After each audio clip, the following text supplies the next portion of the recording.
não parar, não precipitar e não retroceder. Então dizer para esse cara, sabe quando nós vamos parar? Nunca. Nunca na sua porca vida.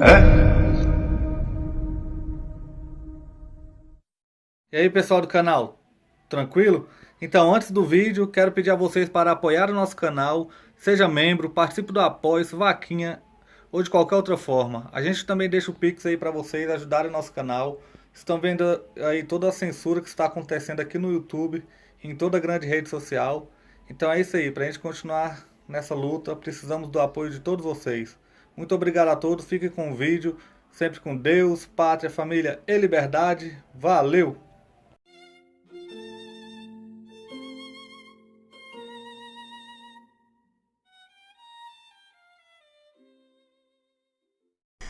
Veja, toda arte é aprendida, você não aprende arte na solidão, isso é impossível.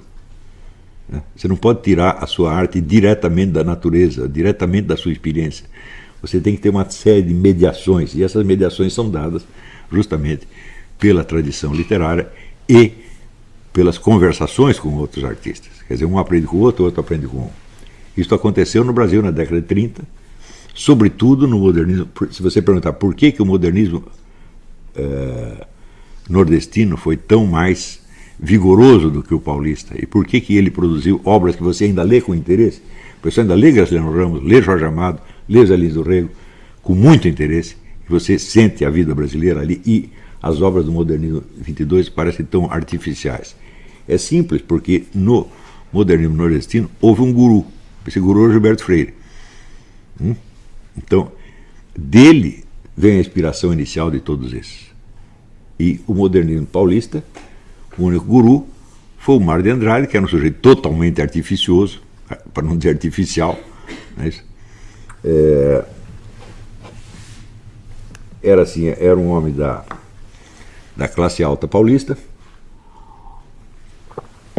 que só podia ver realmente a experiência popular através de estereótipos e caricaturas. Então ele acaba fazendo caricatura até quando ele não quer. Os poemas do Mário de Andrade, às vezes ele tem uma ideia boa, mas ele modifica a sintaxe para parecer brasileiro e daí fica ridículo. Então aquilo que é feito para você chorar, você acaba rindo. Os poemas do Mário de Andrade são insuportáveis, não dá para ler mais. E o Macunaíma também é insuportável. Se tornou mais suportável por causa do filme que o João Pedro de Andrade fez. O filme não é ruim, de fato não é ruim, o filme é muito engraçado. Mas ele teve que suprimir toda aquela erudição artificiosa do Mário de Andrade e simplificar a história para se tornar acessível. Mesmo assim, se você pensar bem, qual é o único personagem que as pessoas aceitam como símbolo nacional? Não é o Macunaíma mesmo? Não tem outro. Não é isso? Ora, como é que um símbolo nacional pode ser uma caricatura depreciativa da nação? Qualquer país do mundo tem os seus heróis que o simbolizam. Não é isso? Chega na França, tem Carlos Magno, Luís XI, Napoleão Bonaparte. Nenhum desses é uma caricatura.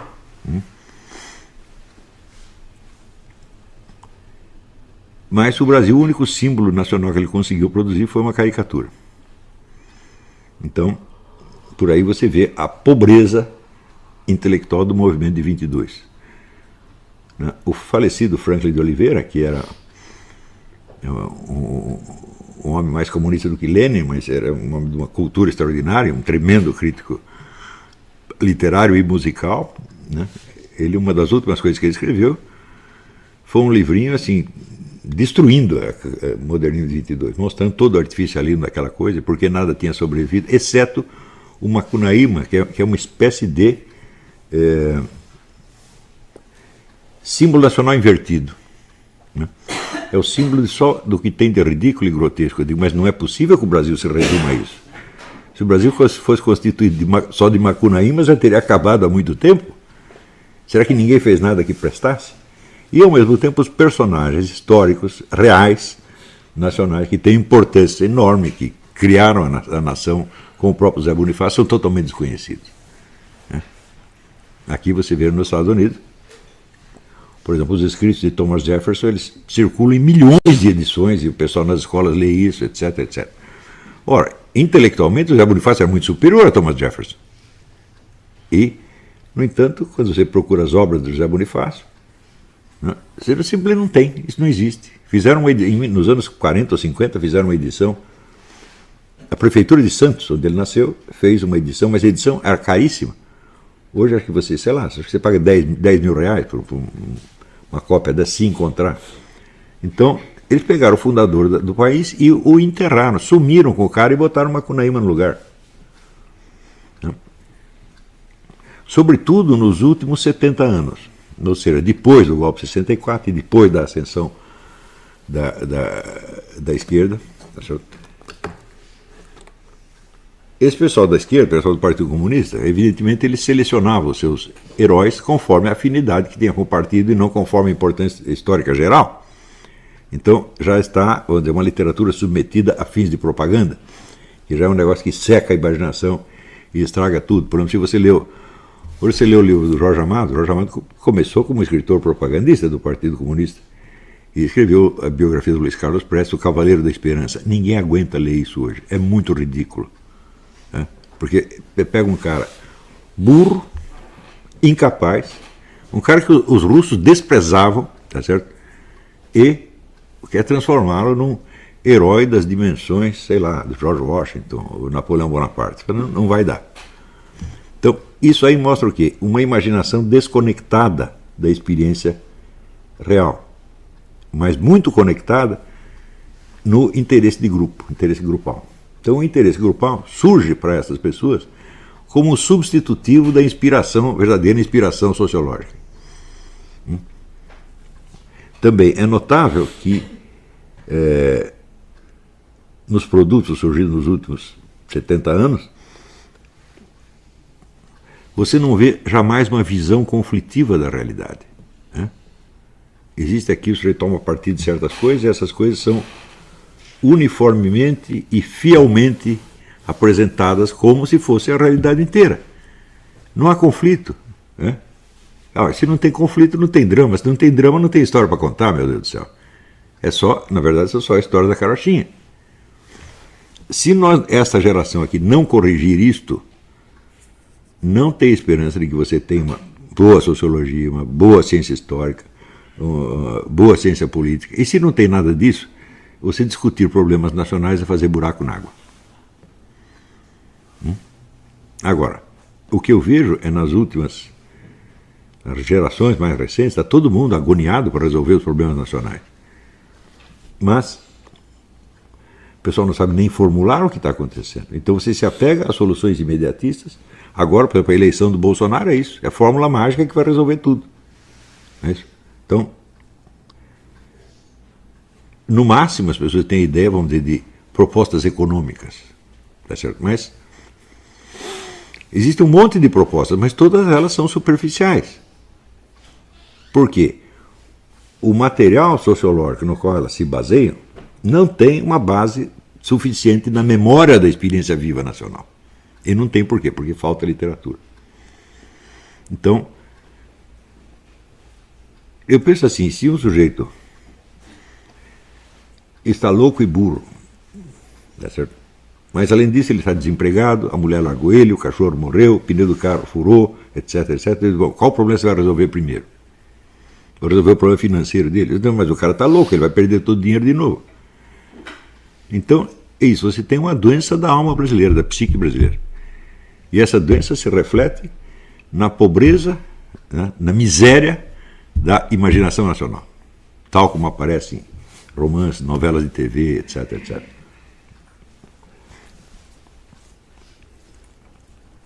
Eu vejo que, por exemplo,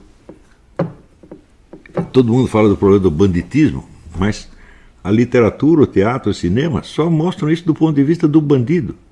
Não há vítimas. Ninguém levou uma porcaria de um tiro. Como é possível? Aí a alienação chegou a tal ponto, quer dizer, você foi impregnado da ideia do Herbert Marcuse de que a marginalidade é a classe revolucionária que vai mudar tudo, que é a teoria que nem os marxistas aceitam mais. depois eu explico isso. E você começa a ver as coisas por esse lado. Então você tem que promover o bandido, evidentemente. Né? Mas o fato de que existem vítimas disso é totalmente ignorado. Ora, mas se a arte pensa assim, a literatura pensa assim, as novelas de TV pensam assim, o cinema pensa assim, como é que você quer que os juízes pensem de maneira diferente?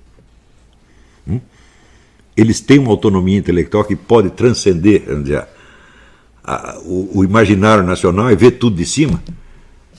Digo, não, eu tenho isso. Eu sou capaz de pegar essa coisa como conjunto, olhar de cima e ver que as coisas não são assim. Mas você acha que todo juiz tem isso?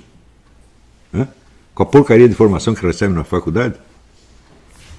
Então, naturalmente, a maior parte dos juízes vão acompanhar a tendência natural, tendência dominante, tá certo? E repetir essa mesma coisa. Daí você acha que nós temos que reformar a justiça, temos que criar melhores juízes, etc, etc. Não dá para fazer isso. Não dá, porque a solução de tudo começa na apreensão, na percepção que você tem da coisa. E esta percepção, não adianta você querer submetê-la a um tratamento científico se antes não teve o tratamento imaginário. É a teoria dos 4 discursos. Né? Você vê, se você pegar, existem sociedades primitivas que não têm um sistema judiciário, não tem ciência desenvolvida, não tem álgebra, não tem geometria, tá certo? Não tem nem polêmicas, né, políticas, mas elas têm uma arte narrativa. Isto não falha. Né? Toda civilização, por mais primitiva e tosca que seja, tem uma arte narrativa, às vezes, enormemente desenvolvida. Aconteceu que as fases seguintes do desenvolvimento não foram necessárias para ela. Por exemplo, você imagina assim, uma tribo de índios, que tipo de conflito ideológico vai ter lá dentro? Nenhum. Né? Pode no máximo ter um conflito dinástico, o sujeito acha que ele é o sucessor do cacique, o outro acha que ele. Isso é o máximo que vai ter. Tá certo? Mas quando aparecem situações novas, como por exemplo a chegada dos europeus,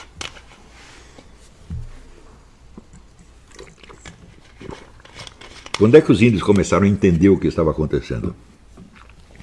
Só depois que eles deixaram de ser índios, entraram nas universidades e assimilaram a cultura branca europeia, daí eles começam a entender o que aconteceu para eles lá para trás. Daí surge uma política indigenista, etc., mas, quer dizer, de defesa da comunidade índia, mas baseada em conceitos e chaves explicativas herdadas da cultura europeia. Aí sim é possível. Né? Vamos dizer, quanto tempo levaria para uma tribo de índia por si mesma, isolada da humanidade, para ela saltar, por exemplo, da pura arte narrativa para, digamos, a retórica? Ou seja, o debate político. Né? Milênios. E talvez não chegasse nunca. Isso só aconteceria se a tribo se multiplicasse, se houvesse muita gente. Então, vamos dizer, o confronto com o poder já não é uma coisa tão direta quanto o confronto do índio qualquer com o cacique, né, certo? Mas haveria o problema da representação. Quer dizer, várias facções são representadas por diferentes oradores. Então, isso poderia passar milênios sem que isso acontecesse. Mas você vê, a condição prévia, a condição sine qua non de qualquer desenvolvimento das camadas mais elaboradas da cultura é a existência da arte narrativa. Sem isso, nada se pode fazer. Então, uma coisa que eu espero produzir com este curso é uma geração de romancistas. Se não conseguir fazer isso, então, que pelo menos a discussão temática comece agora. Vamos dizer, romancistas virtuais. Eles não chegaram a escrever nada, mas eles têm uma ideia do que precisa escrever. E isto não vai acontecer se não se cumprir a condição número 1 do intercâmbio intelectual, que é as pessoas terem lido os mesmos livros e terem as mesmas referências. Sem isto, não tem nem o que conversar. E você vê, quando começa a literatura americana, então você tem 2 influências europeias, tem 3 influências europeias que aparecem ali no meio. A primeira é o do realismo clássico, de Stendhal, Balzac, né, que é o sujeito que escreve baseado na experiência comum e para ser reconhecido, né, pelos personagens dessa experiência. Né, quer dizer, o que aparece nos romances de Balzac, Stendhal, Dostoiévski, é a experiência dos seus respectivos povos, tal como esses povos se reconheceriam ali. Se não se reconhecesse, você nem teria ouvido falar desses escritores. Em seguida, tem uma outra influência que vem do domínio da ciência, quando aparece a teoria de Charles Darwin. Então, alguns escritores acham que a literatura tem que se transformar numa ciência. E a chave, evidentemente, do conhecimento científico da sociedade é a teoria da evolução. Então aparece o chamado naturalismo. O naturalismo não passa disso. O naturalismo não tem nada a ver com o natural. Ele tem a ver com a ideia da ciência natural. Então, a natureza humana, tal como aparece, por exemplo, no romance de Émile Zola, no Brasil, no Aloysio Azevedo, né, não é a experiência natural direta, é a natureza tal como vista pelos olhos do materialismo científico da segunda metade do século XIX. Essa corrente teve muita influência nos Estados Unidos, bastante. Mas ela logo se esgota por uma espécie de contradição intrínseca. Quer dizer que você, na verdade, na medida em que você segue essas teorias, que não são teorias de inspiração literária, não foram feitas para guiar a literatura, mas tem outra finalidade completamente diferente, você seca a sua imaginação e você bloqueia a sua percepção da realidade viva. Tanto que se você pega um romance de Balzac, tem muito mais contribuição imaginária do que elementos científicos, ela lhe parece mais real do que aquilo que está nos romances de Émile Zola, onde o que aparece são estereótipos darwinistas.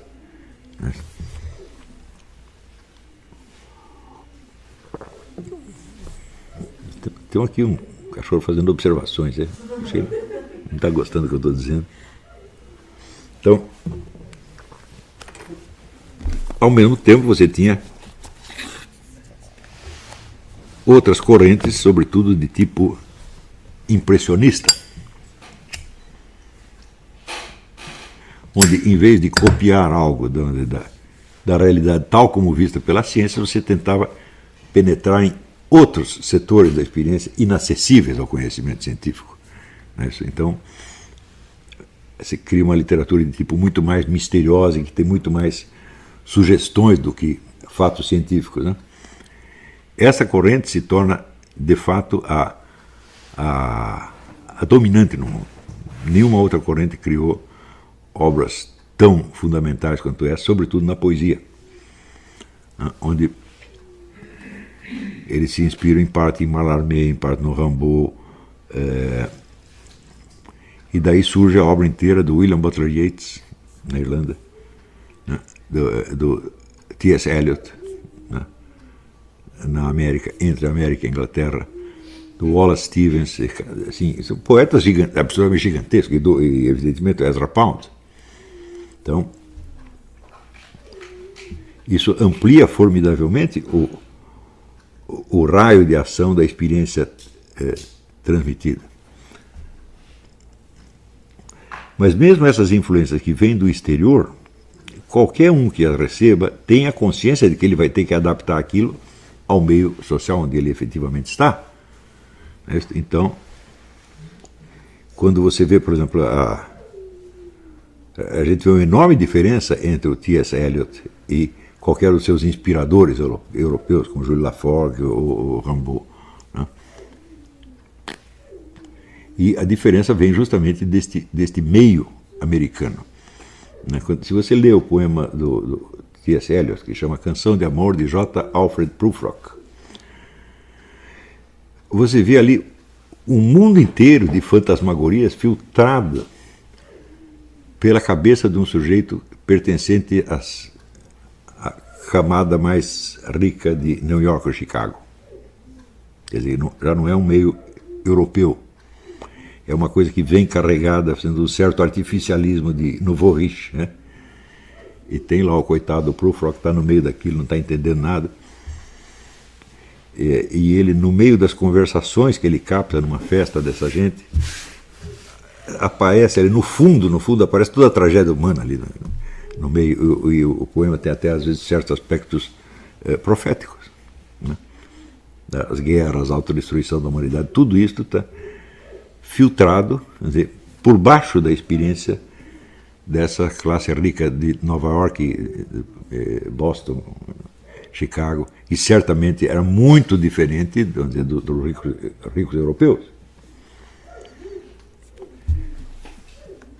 Então, o que eu digo, vamos dizer, da aproximação entre pessoas não é assim apenas a amizade no sentido social da coisa.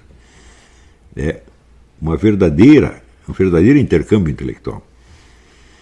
Mas para isso, em primeiro lugar, precisa criar a coleção de livros lidos em comum. Tá certo? Então você vai partir de uma base existente, mas que não foi criada para a sua situação, e vai ter que encontrar os meios de adaptá-la à sua situação. Então,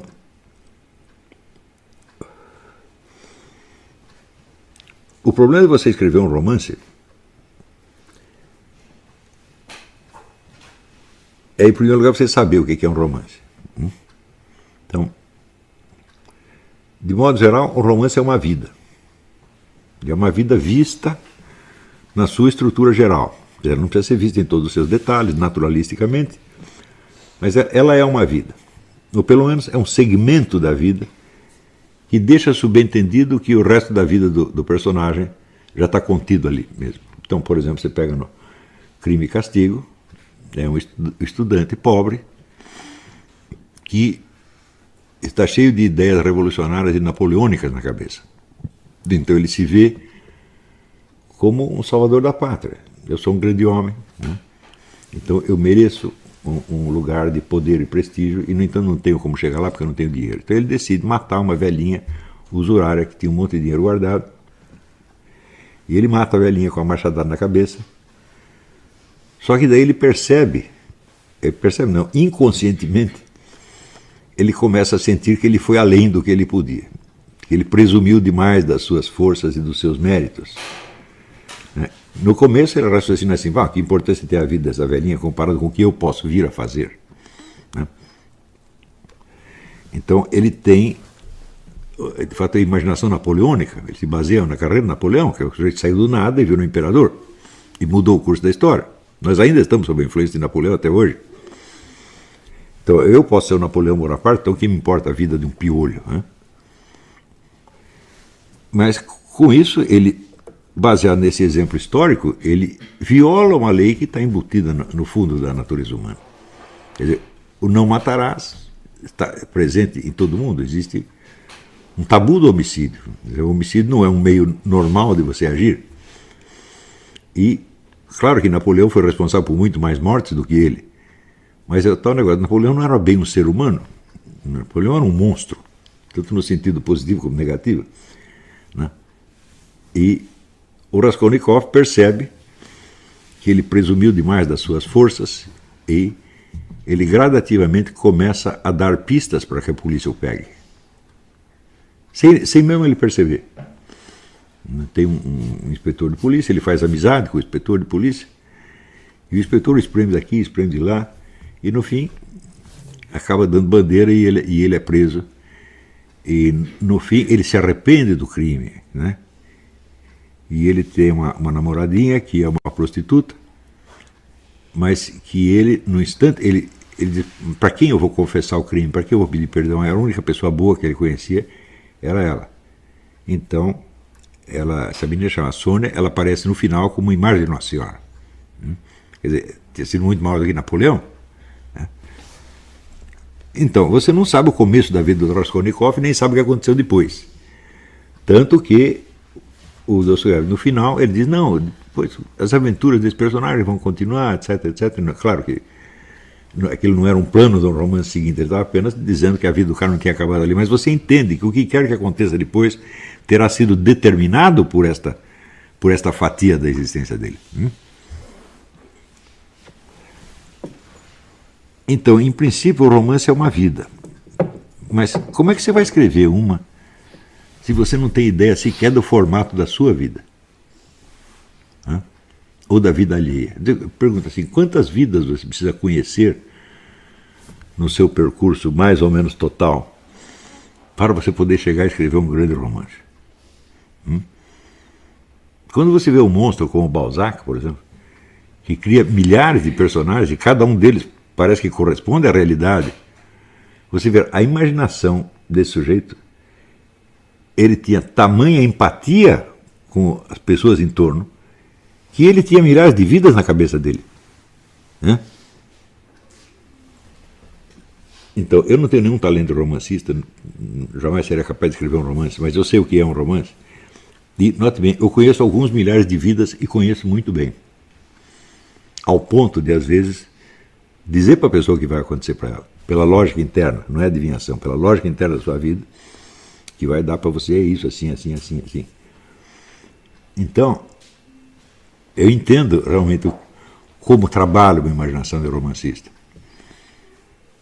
Mas quantas pessoas estão escrevendo livros no Brasil com a pretensão de que seja um romance e que não tem sequer uma visão do drama da sua vida, que vivem totalmente no fingimento, no teatrinho, apoiado na aprovação grupal.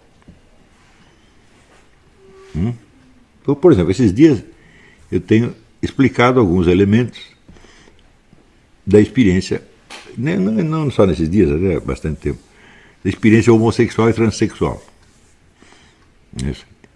Que é só você ver a vida do sujeito, você percebe a lógica interna. Por exemplo, eu escrevi uma coisa sobre a ideia da identidade homossexual.